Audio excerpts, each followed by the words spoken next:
নমস্কার বন্ধুরা, কণিকাস কিচেনে আপনাদের সবাইকে অনেক অনেক স্বাগত জানাচ্ছি। আজকে আমি আপনাদেরকে মুখে লেগে থাকার মতন একটি ভেন্ডি চিংড়ির রেসিপি শেয়ার করব, যেটা গরম ভাতের সঙ্গে খেতে অসাধারণ লাগবে আর বানানো খুবই সহজ। চলুন তাহলে আর দেরি না করে বানানো শুরু করা যাক আমার আজকের এই রেসিপি। আশা করছি আপনাদের সকলেরই খুব ভালো লাগবে। ভেন্ডি চিংড়ি বা ঢ্যাঁড়স চিংড়ি বানাবার জন্য এখানে নিয়ে নিয়েছি 300 গ্রাম পরিমাণে কেটে ভালোভাবে ধুয়ে পরিষ্কার করে রাখা চিংড়ি মাছ। এর মধ্যে এবার দিয়ে দিচ্ছি হাফ চামচ মতন লবণ, 1 চা চামচ পরিমাণে দিচ্ছি হলুদ গুঁড়ো। লবণ আর হলুদটা এবারে চিংড়ি মাছের মধ্যে ভালোভাবে একটু মাখিয়ে নিচ্ছি। লবণ হলুদ আমার মাছের মধ্যে খুব ভালো করে মাখিয়ে নেওয়া হয়ে গেছে। এখন আমি মাছগুলোকে ভাজবার জন্য একটা গরম কড়াইতে দিয়ে দিচ্ছি 1 টেবিল চামচ পরিমাণে সাদা তেল। তেল প্রথমে খুব ভালো করে গরম করে নিয়েছি, তারপরেই দিয়ে দিচ্ছি লবণ হলুদ মাখানো চিংড়ি মাছগুলোকে। এখন নেড়ে চেড়ে মাছগুলোকে হাই ফ্লেমে হালকা করে একটু ভেজে নেব। চিংড়ি মাছ কিন্তু কড়া করে ভাজবার কোনোই দরকার নেই, হালকা করে ভাজা হয়ে গেলে এগুলোকে তুলে নিতে হবে। নেড়ে চেড়ে ভালো করে আমি চিংড়ি মাছগুলোকে হালকা করে ভেজে নিয়েই তুলে নিচ্ছি। এবারে ওই একই কড়াইতেই দিয়ে দিচ্ছি 2 টেবিল চামচ পরিমাণে সাদা তেল। আপনারা চাইলে এই রান্নাটা সর্ষের তেলেও অবশ্যই করতে পারেন। তেল খুব ভালো করে গরম হয়ে এলেই ফোড়নে দিয়েছি 1 চা চামচ পরিমাণে 5 ফোড়ন, একটা শুকনো লঙ্কা আর একটা তেজপাতা। ফোড়নটা ভালো করে ভাজা হয়ে গেলে ফোড়ন থেকে সুন্দর গন্ধ বেরোতে শুরু করলেই দিয়ে দিয়েছি 2টো মিডিয়াম সাইজের ঝিরিঝিরি করে কেটে নেওয়া পেঁয়াজ। পেঁয়াজটাকে আমি মিডিয়াম টু হাই ফ্লেমে নেড়ে চেড়ে লালচে করে ভেজে নিয়েছি। এরপর এর মধ্যে দিয়ে দিলাম একটা মিডিয়াম সাইজের কুচিয়ে নেওয়া টমেটো। এখন পেঁয়াজ আর টমেটোটাকে একটু ভালো করে নেড়ে চেড়ে নিয়েই দিয়ে দিচ্ছি স্বাদ অনুসারে লবণ। এই সময় লবণটা দিলে পরে টমেটোটা খুব তাড়াতাড়ি মেল্ট হয়ে যাবে। গ্যাসের ফ্লেমটা কিন্তু এখনও মিডিয়াম টু হাইতেই রয়েছে। লবণটা দেওয়ার পর ভালো করে নেড়ে চেড়ে সব কিছু মিশিয়ে নিয়েছি।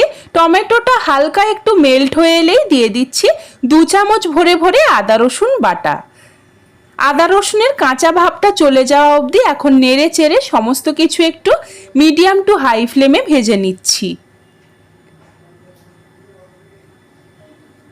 আদা রসুনের কাঁচা গন্ধটা চলে গেলেই দিয়ে দিচ্ছি 1 চা চামচ পরিমাণে হলুদ গুঁড়ো, 1 চা চামচ পরিমাণে দিচ্ছি লঙ্কার গুঁড়ো, 1 চা চামচ পরিমাণে দেব জিরের গুঁড়ো এবং 1 চা চামচ পরিমাণে দেব ধনে গুঁড়ো।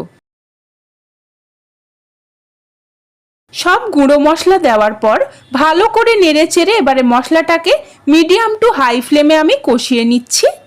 এখন দেখুন বন্ধুরা, মশলা থেকে তেলটা কিন্তু অনেকটাই আলাদা হয়ে এসেছে। এই পর্যায়ে দিয়ে দিচ্ছি 1 চামচ পরিমাণে চিনি দিয়ে ভালো করে নেড়ে চেড়ে মিশিয়ে নিয়ে আবারও মশলাটাকে ভালো করে কষিয়ে নিচ্ছি। গ্যাসের ফ্লেমটা কিন্তু এখনও মিডিয়াম টু হাইতেই রয়েছে। মশলা আমার খুব ভালো করে কষিয়ে নেওয়া হয়ে গেছে, মশলা থেকে তেলটা আলাদা হয়ে গেছে। এই সময় দিয়ে দিলাম লম্বা টুকরো করে কেটে নেওয়া ভেন্ডি বা ঢ্যাঁড়স। এবারে মিডিয়াম টু হাই ফ্লেমে নেড়ে চেড়ে মশলার সঙ্গে ভেন্ডিটাকে ভালো করে কষিয়ে নিয়েই দিয়ে দিচ্ছি আগে থেকে ভেজে রাখা আলু ভাজাটা আমি আপনাদের দেখাতে পারিনি বন্ধুরা, তার জন্য আমাকে ক্ষমা করবেন। তবে আলুগুলোকেও আমি লম্বা টুকরো করে কেটে নিয়েই ভেজে নিয়েছিলাম হালকা করে। ভেন্ডি আর আলুটাকে আবারও আমি 1 মিনিটের মতন নেড়ে চেড়ে নিয়ে দিয়ে দিচ্ছি পরিমাণ মতন জল। খুব বেশি জল কিন্তু দিইনি, মোটামুটি জল দিয়েছি, যেহেতু এই ভেন্ডি চিংড়িটা একটু মাখো মাখোই ভালো লাগে। ভালো করে এবারে নেড়ে চেড়ে নিচ্ছি। একটু ভালো করে নেড়ে চেড়ে নেওয়া হয়ে গেলেই দিয়ে দিচ্ছি 3টে কাঁচা লঙ্কা দিয়ে এবারে আমি 15 মিনিটের জন্য মিডিয়াম টু লো ফ্লেমে ঢাকা দিয়ে ভেন্ডিটাকে রান্না করে নেব। 15 মিনিট পর আমি ঢাকনাটা খুলে নিলাম। ঢাকনা খুলেই দিয়ে দিচ্ছি আগে থেকে ভেজে রাখা চিংড়ি মাছগুলোকে দেওয়ার পর ভালো করে নেড়ে চেড়ে সব কিছু একটু মিশিয়ে নিচ্ছি। গ্যাসের ফ্লেমটা কিন্তু এখনও মিডিয়াম টু লোতেই রয়েছে। এবার আমি আবারও ঢাকা দিয়ে 7 থেকে 8 মিনিটের জন্য মিডিয়াম টু লো ফ্লেমেই ভেন্ডি চিংড়িটাকে রান্না করে নেব। 8 মিনিট পর আমি ঢাকনাটা খুলে নিলাম। ঢাকনা খুলে ভালো করে একটু নেড়ে চেড়ে নিলেই তৈরি হয়ে যাবে দারুণ সুস্বাদু মুখে লেগে থাকার মতন স্বাদের ভেন্ডি চিংড়ি বা ঢ্যাঁড়স চিংড়ির রেসিপি। গ্যাসের ফ্লেমটাকে অফ করে এবার আমি ঢ্যাঁড়স চিংড়িটাকে নামিয়ে নিচ্ছি। ঢ্যাঁড়স চিংড়ি আমার নামিয়ে নেওয়া হয়ে গেছে। গরম গরম ভাতের সঙ্গে এবারে আমি এই রেসিপি সার্ভ করব। আমার আজকের এই রেসিপি যদি আপনাদের ভালো লেগে থাকে তবে বাড়িতে একবার এইভাবে বানিয়ে আমাকে কমেন্ট করে জানাতে ভুলবেন না যে আপনাদের কেমন লাগলো।